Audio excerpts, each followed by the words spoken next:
మందకృష్ణ అన్నకు నేను ఛాలెంజ్ చేస్తా ఉన్నా. డైరెక్ట్ నువ్వు ఇలా గెలిచినావు కదా, రిజర్వేషన్ తర్వాత చేస్తావా ప్రధాని? మాదిగ నీ దేశ ప్రధాని చేస్తావా? ఇది సుప్రీంకోర్టు ప్రధాన న్యాయమూర్తి మాదిగ చేస్తావా అంటే మా ఉద్యోగాలు అంటే నేను ఏమంటున్నానంటే 15% ఉద్యోగాలు ఎందుకు, 23% జనాభా ఉంది కదా, 23% పెంచడానికి పోరాటం ఎందుకు చేయకపోతే? 7% ఉన్నోడు 50% రిజర్వేషన్ తింటున్నారు అని చెప్పినా దాన్ని కూడా పట్టించుకోకపోతుంది కదా. 7% ఉన్నటువంటి ఓసీలు అగ్రకుల నాయకులు వీళ్ళంతా 50% రిజర్వేషన్ మింగుతా ఉన్నారు అంటే మీకు అర్థం అవ్వట్లేదా? 1% కోసం 30 ఏళ్ళు పోరాటం చేస్తుంది, బదనాం చేస్తుంది, విజయం బొట్లు పెట్టి తిరుగుతారు, ఇట్లా విజయం చేసి బొట్టు ఇట్లా మా దగ్గర ఇంతకుముందు రాజులు ఉండ్రి, మనం బానిసలం ఉండ్రి, మన పొలాలు గుంజుకురా అన్నట్టు చెప్తారు. ఒక బానిస మీద ఒక బానిస పోరాటమా? ఒక దౌర్భాగ్యుడి మీద ఇంకో దౌర్భాగ్యుడి పోరాటమా? ఒక పేదోని మీద ఇంకో పేదోని పోరాటమా? ఇది ఒక పోరాటమా? దీనికి ఏమైనా జాతి నీతి ఏమైనా ఉందా? ఈ దేశంలో ఈ ప్రపంచంలో ఇక్కడ జరిగినా ఇలాంటివి? దీన్ని నేను ఏమంటున్నానంటే అంబేద్కర్ని కూడా గౌరవించరా? మీకు అవకాశం ఉంది కాబట్టి, ఎవడేమంటలేడు కాబట్టి మీరు పెట్టుకొని ఇక మీటింగ్లు పెట్టుకొని ఏమన్నా చేయొచ్చా చేసుకున్నారు అనుకో, ఎవరు చెప్తారా మీకు? ఇన్నాళ్ళుగా కుమిలి సచ్చిరు మాలలు ఏం చేయాలనో అర్థం కాదు.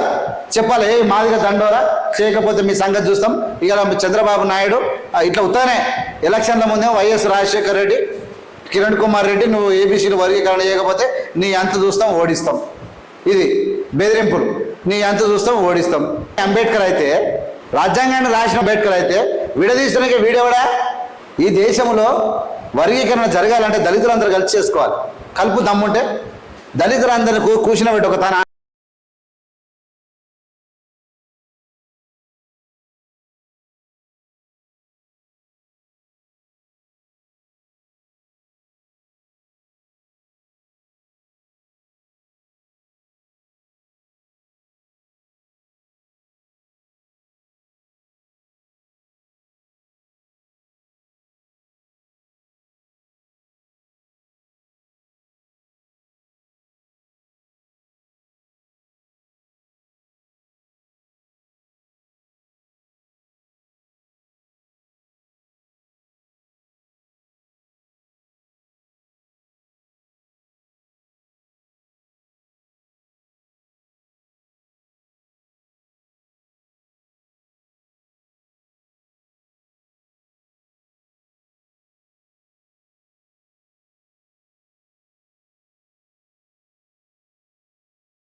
సరే వ్యక్తిగతంగా ఇంత విమర్శిస్తే కొంతమంది కోపం రావచ్చు, ఏంద్రబాయుడు ఇట్లా మాట్లాడుతాడు మీకు అనిపించచ్చు. కానీ ఇవాళ నేను ఒక్కరిని మాట్లాడితే నా మీద పగబట్టినా పర్వాలేదు, నన్ను ఎవడైనా ఏమైనా చేసినా పర్వాలేదు.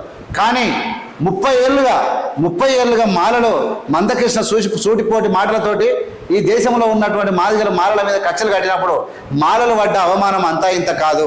మీరు ఉద్యోగాలు అంటారు కదా, లెక్క తీయమని అడుగుతున్నా.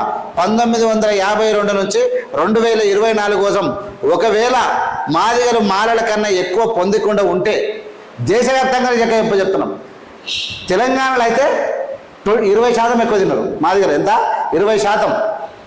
మాలల కన్నా మాదిగలు 20% ఎక్కువ తెలంగాణలో.